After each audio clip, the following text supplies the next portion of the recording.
Ava Monroe had seen enough concrete for a lifetime. After 15 years working as a structural engineer in downtown Chicago, surrounded by cold glass, metal, and deadlines, she longed for something simpler, something slower, something green. That's how she ended up in Silver Pines, a well-manicured suburban HOA community known for its quiet streets, white fences, and suspiciously identical mailboxes. The online brochure promised serenity, security, and scenic living. But Ava wasn't looking for scenic. She was looking for soil and air and sky. The house she bought was modest, an aging corner unit at the edge of the development. Unlike the other homes with perfectly trimmed hedges and regulation taupe shutters, Ava's property had potential and personality. She spent the first week tearing out dying ornamental bushes and replacing them with herbs and native wildflowers. She installed solar panels and repainted the trim with a soft forest green. But the crown jewel, a rooftop garden she designed herself, a small but vibrant oasis of planters, trailing vines, and a bench with a view of the trees. It wasn't just for aesthetics. It was her sanctuary. And, apparently, her first mistake. The letter arrived 3 days after the rooftop was completed. It came in an envelope bearing the Silver Pines HOA seal and smelled faintly of lavender. Ava smiled until she opened it. Dear Ms. Monroe, it has come to our attention that recent modifications to your property violate the Silver Pines Architectural Harmony Guidelines, Section 3.2. Specifically, rooftop alterations and unapproved exterior color schemes are prohibited. You are required to reverse these changes within 14 days to avoid fines. Ava blinked, then read it again. She checked the section cited. It was vague, subjective, and used terms like visual consistency and neighborhood flow. She had reviewed the HOA documents before purchasing. There was nothing clearly banning rooftop gardens, just endless language about approval, uniformity, and community expectations. Ava wasn't naive. She knew some HOAs could be strict. But this was control disguised as concern. She wrote a response the same day, attaching architectural diagrams, materials lists, and a formal request for retroactive approval. She also included a note. The garden is structurally sound, sustainable, and adds value to the property.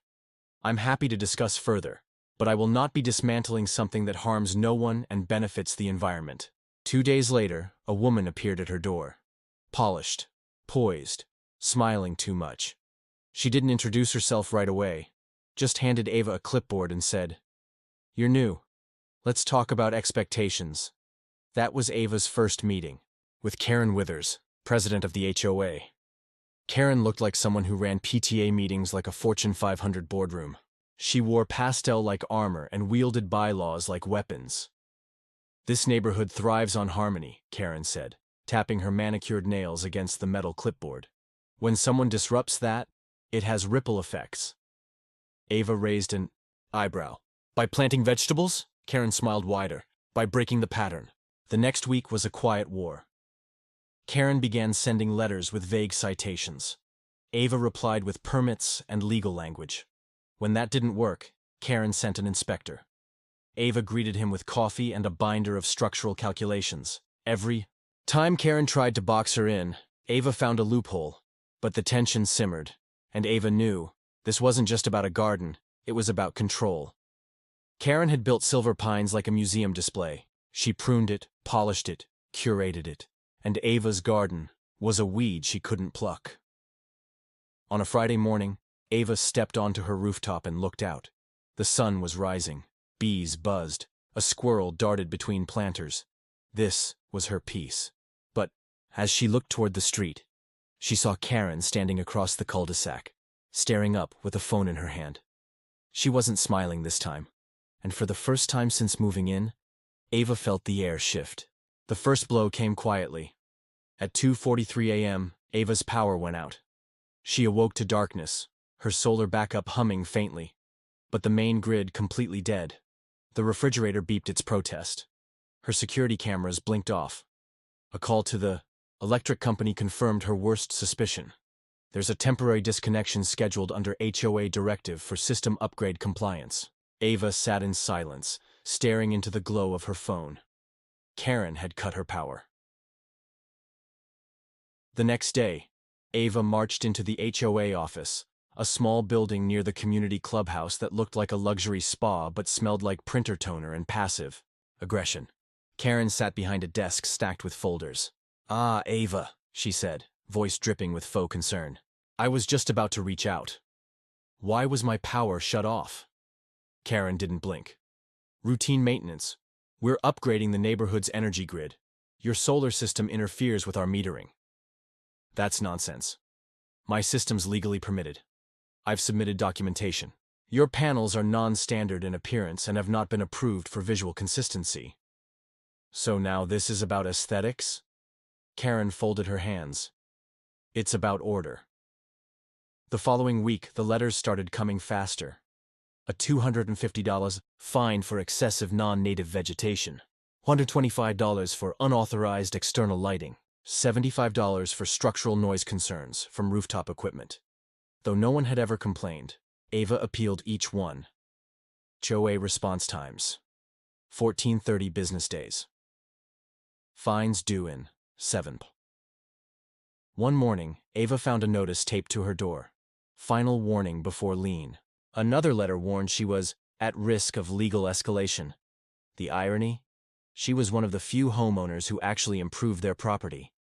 Most of her neighbors whispered supportive comments in passing. "Love your garden." "You're brave. I couldn't take her on. You remind me of what this place used to be before her." But none of them dared speak publicly, because everyone feared Karen. Then things turned physical. One morning, Ava found her backyard gate broken off its hinges. Her compost bin spilled, footprints in the soil. She checked her security feed, blurry, but enough to see a figure in a hoodie slipping into the yard around 2:10 a.m. She called the police. The responding officer, a young patrolman named Brooks, was polite, but not hopeful. "If they didn't steal anything, it's trespassing at most. No ID, no arrest. I have a theory on who sent them." He gave her the look that said, "Lady, it's a nice neighborhood, not a crime ring." Ava didn't argue. She knew better. She went back inside, opened her files, and started creating a timeline. Letter. Fine. Power cut. Trespassing. A pattern. A progression. She cross-referenced HOA policy against each action. Marked red flags. The problem wasn't legality, it was deniability.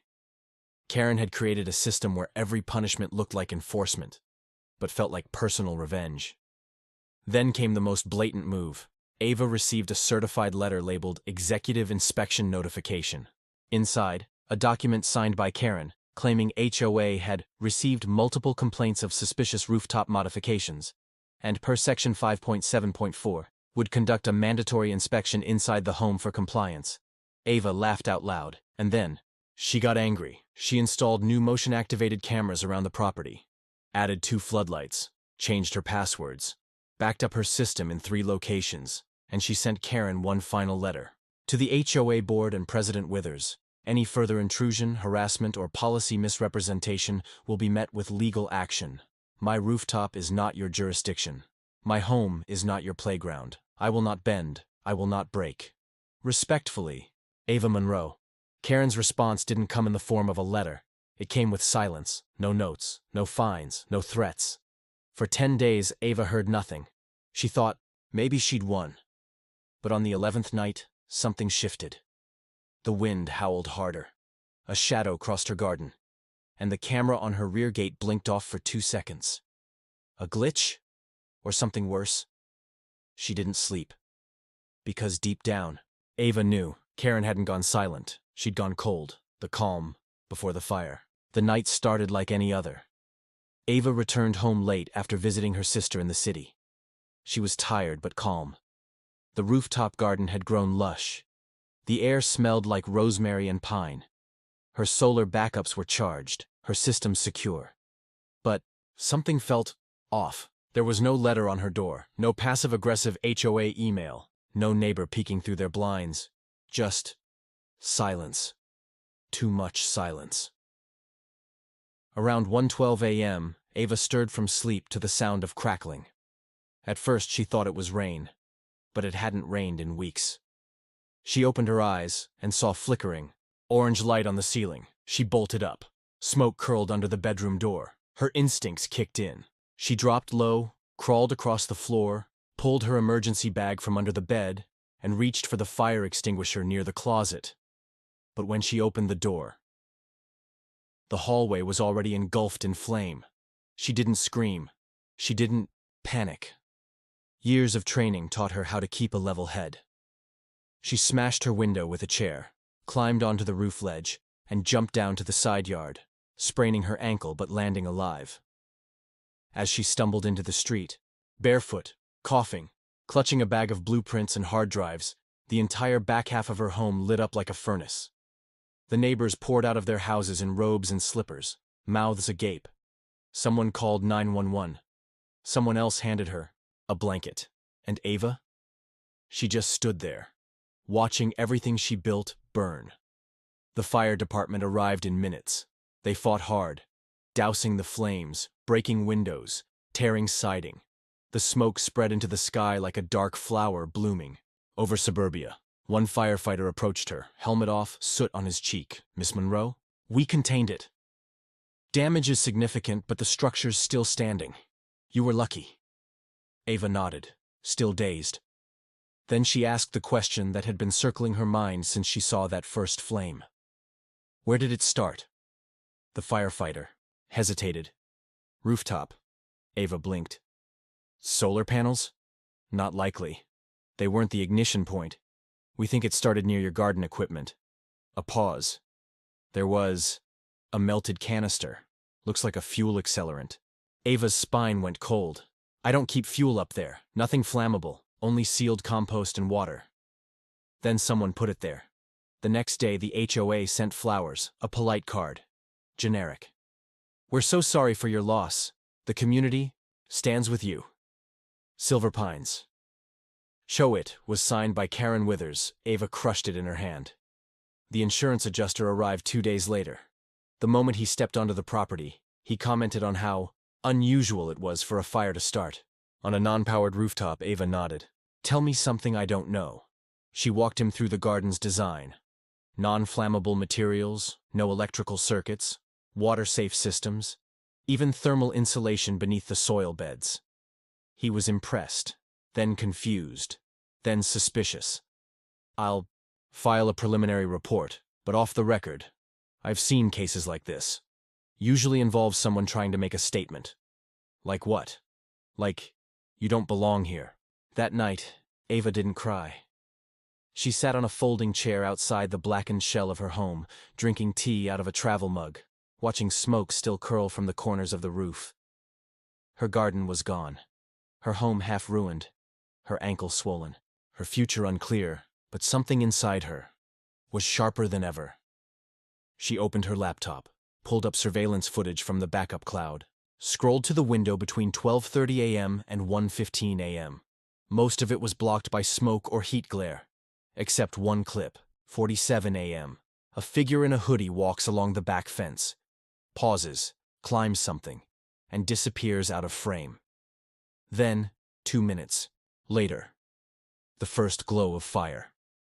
Ava paused the video. She stared at the blurry still, then opened a file marked HOA staff, ID badges. She zoomed in on the walk pattern, the shoes, the outline of the person, and whispered, "Got you."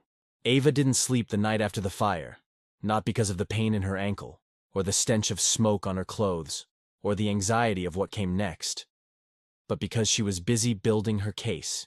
Every blueprint, every HOA notice, every surveillance clip, every neighbor's whispered complaint. She didn't just want answers, she wanted evidence. The next morning, Ava emailed 3 people. Natalie Ward, investigative journalist who once exposed a city council bribery ring. Harold Keyes, independent fire inspector, known for calling out insurance fraud. Detective Teresa Miles, Ava's friend from college, now with the arson task force. By noon, all 3 responded. By sunset, they were all in her driveway. Natalie showed up first. Messy bun, 3 coffees, and a recorder already rolling. "I heard about the fire. HOA, Tell me everything. Ava handed her a folder thicker than a phone book. Natalie flipped through it. Fines, emails, photos, HOA bylaws. And at the very end, a still frame from the security footage. Blurred, yes, but distinct enough. This, Natalie said slowly, looks like someone trying really hard not to be seen. Exactly, Ava said. And I think I know who. Harold arrived next, in a truck that smelled like burnt wire and motor oil. He climbed the ladder to the scorched rooftop, took samples from the soil beds, examined the remains of the melted canister. After 2 hours, he came down, rubbing ash off his gloves. That fire didn't start from heat. It was fed. He showed Ava a sample tube. Chemical traces. Accelerant. Possibly alcohol-based with an ignition booster. Ava nodded. Intentional? He didn't hesitate. Absolutely. Detective Miles wasn't surprised. I've seen HOA disputes escalate. But this, if we can tie this to someone… Ava handed her the footage. The pattern, the timestamps. Teresa studied the blurry figure on the screen. Let me guess. Karen's ground supervisor? Jason Bell, Ava replied. 24. No record. HOA hired him 6 months ago, Natalie chimed in. Same guy who showed up when you were cited for overgrown rosemary, right? Ava smirked. Same. Shoes, too. Over the next week, Ava and her team gathered more than just footage.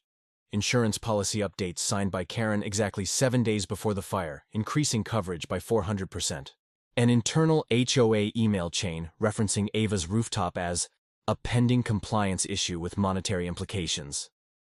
A conversation Natalie had with a former HOA board member, recorded, where he said, Karen always said if someone didn't fit the vision, they'd either comply or burn out. Harold's final report arrived 2 days later. It was damning. Ignition point identified in planter Nura 4. Chemical residue consistent with isopropyl-based accelerant. No mechanical, solar, or electrical anomalies detected. Fire. Classified as suspicious with high likelihood of human involvement. Ava stared at the printed words, then whispered to herself. They tried to erase me. She called for a community HOA meeting. Not an official one, but one open to all residents, held at the local rec center. Karen tried to cancel it, claimed it was unsanctioned.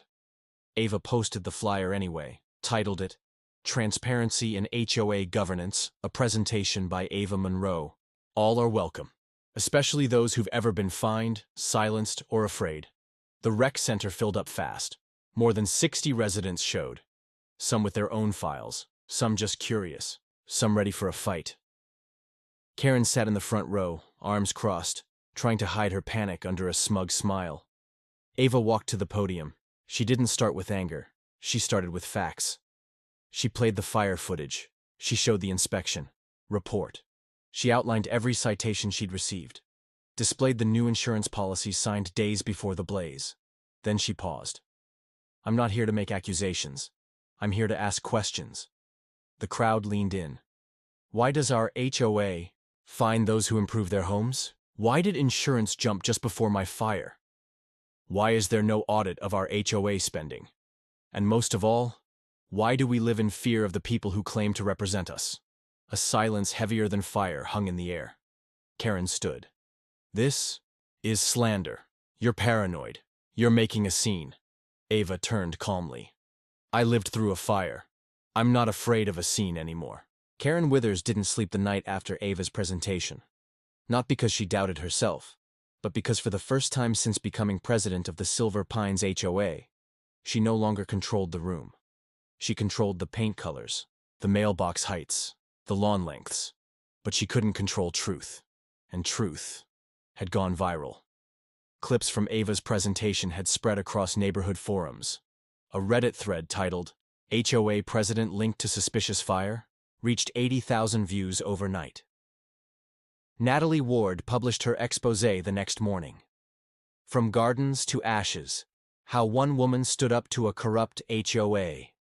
By noon, a local news van parked outside Karen's house. By evening, the mayor's office issued a statement promising a review of all HOA financial entities operating within city limits. Karen tried damage control. She emailed residents. Unfounded rumors have circulated regarding HOA operations. Please disregard fear-mongering and trust in our governance structure. She called an emergency HOA meeting, but this time only 6 people showed up. 3 of them were there to resign. Meanwhile, Ava kept digging. With Detective Miles's help, she submitted everything to the district attorney's office. The fire, inspector's report, the financial inconsistencies, the security footage, and most damning of all, a leaked voicemail from Karen to Jason Bell, the groundskeeper. "I don't care how it's done, Jason. I want that garden gone. No more delays." Jason's voice replied, "She's got cameras now." Karen: "Then wear a hoodie." That was the match, and the fire had already spread. Karen was subpoenaed within the week. She refused comment to the press, hiding behind mirrored sunglasses and snide no-comment remarks. But the community wasn't silent anymore. A group of residents formed the Silver Pines Reform Committee. They circulated a petition for Karen's removal. Over 70% of the neighborhood signed. In 2 days, lawn signs popped up. "No more fear, no more fines. We stand with Ava." HOA. Help our Ava. Even the quietest neighbors, retirees, single parents, young couples, joined the movement, because it wasn't just about Ava. It was about everyone Karen had silenced. At the final HOA meeting, Karen showed up in a sharp suit and shaky confidence. She walked into the community center, chin high, but her voice trembled. "I have served this community with honor and dedication." Ava raised her hand. "Karen, this isn't a courtroom. We're not here for speeches. We're here for the truth." Murmurs of agreement. One man stood up. "My wife got fined for planting daisies." Another: "You sent code enforcement on my kid's lemonade stand." Another: "You made us afraid to open our own blinds." Karen's eyes darted. The walls were closing in. Then Riley Moore, officer and Ava's ally, walked in with Detective Miles. Karen stepped back. "You can't just walk in here. This is private property." Detective Miles held up a document. Karen: "Withers, by order of the district attorney, you are being placed under investigation for insurance fraud, conspiracy to commit arson, and abuse of authority." Karen's mouth dropped open. "You're insane. You believe her over me. She's a troublemaker, an anarchist." Ava stood, calm and composed. "I'm a homeowner, Karen. The only thing I burned was your illusion of power." Karen lunged. "For the podium. You'll regret this, all of you." But no one stopped Ava from stepping aside. No one shielded Karen, and when the cuffs clicked around her wrists, no one clapped. They just watched, because justice doesn't always roar. Sometimes it whispers, "You've gone too far." 2 months after Karen's arrest, the rooftop was blooming again. It wasn't the same garden. The original one, the one that had sparked the war, was gone. Ashes, melted soil, scorched beams. But Ava didn't try to recreate it. She built something new, not out of defiance, not for revenge, but to prove that what was burned down could always be rebuilt stronger. The community had changed. The Silver Pines HOA was officially dissolved by city order, pending criminal investigations and financial audits. In its place, a resident council was formed, elected by the people, for the people. No president, no unchecked authority. Just monthly votes, transparent rules, and actual respect. Ava refused all leadership roles. "I'll advise. But I'm done babysitting narcissists." They laughed, but respected it. She'd already done more than enough. Jason Bell, the man in the hoodie, confessed in exchange for leniency. He admitted to trespassing, surveillance, and placing the accelerant on Ava's roof, under Karen's orders. Karen, facing charges of fraud, arson conspiracy, and endangering public safety, was still awaiting trial. Her lawyer tried to claim mental fatigue, stress, manipulation, but no one was buying it. You can't gaslight a town that's already burned. Ava's house was repaired with insurance funds, plus a sizable settlement from Karen's private liability coverage. She didn't move. Everyone thought she would. But she didn't, because leaving would mean Karen won. And Ava, she wasn't done. She rebuilt the home herself, brick by brick, board by board, beam by beam. Neighbors helped. They brought food, loaned tools, painted walls. Even the quiet ones, the ones who once looked away, came back, with open eyes and open hands. Because when one house burns, everyone smells the smoke. On the day she finished the new rooftop garden, she hosted a thank you party. No HOA permission required. No fines, no forms, just string lights, music, and life. The rooftop overflowed with herbs, flowers, and laughter. Kids played on the lawn. Someone grilled in the driveway. Natalie brought homemade lemonade. Riley brought a folding chair and teased Ava about the sprinkler system. "You planning to trigger the fire alarm this time?" Ava smiled. "Maybe. Keeps people alert." Near sunset, Ava stood up. Not on a podium. Not with a microphone. Just on her deck, and she spoke, softly, simply. "When they burned my house, I thought I lost everything. But I didn't. Because I never built this place just for me. I built it to breathe, to grow, to live." She looked out at the faces before her. Power that controls through fear is not power. It's weakness with lipstick. And if we let it, it will rule us forever. A beat. Don't wait for fire to fight back. If something feels wrong, speak. If someone needs help, stand up. If the system fails, become the system that works. The crowd didn't cheer. They nodded. Because they felt it in their yards, in their bones, in the silence they'd carried too long. Later that night, Ava sat on the rooftop bench, alone, finally. She sipped tea, looked up at the stars, listened to the wind. The same wind that once carried smoke, now carried peace. Inside her house, on the mantel, sat a small sculpture. Made of three things: charred wood from the old garden box, a rusted sprinkler head, a scorched brick from the foundation, and on it, engraved, "From ashes, we rebuild." Life lesson from the HOA Inferno. Sometimes power doesn't scream, it simmers. Quiet rules, petty fines, passive threats, and then one day, it burns everything down. Ava Monroe's story reminds us that the most dangerous kind of control is the one disguised as order. It hides behind policies, hides behind smiles, and hides behind the phrase, "It's just how things are." But justice doesn't require a badge. It requires courage. The kind that stands up even when smoke fills the sky. The kind that says, "This stops here." Ava didn't fight fire with fire. She fought it with truth, with evidence, with community.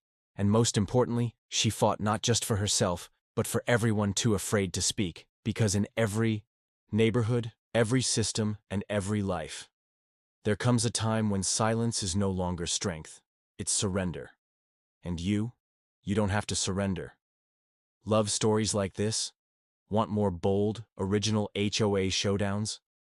Then hit that subscribe button and join us at Tales of HOA Tyranny. Real stories, real people, real justice. New chaos drops every week. Don't miss what's next.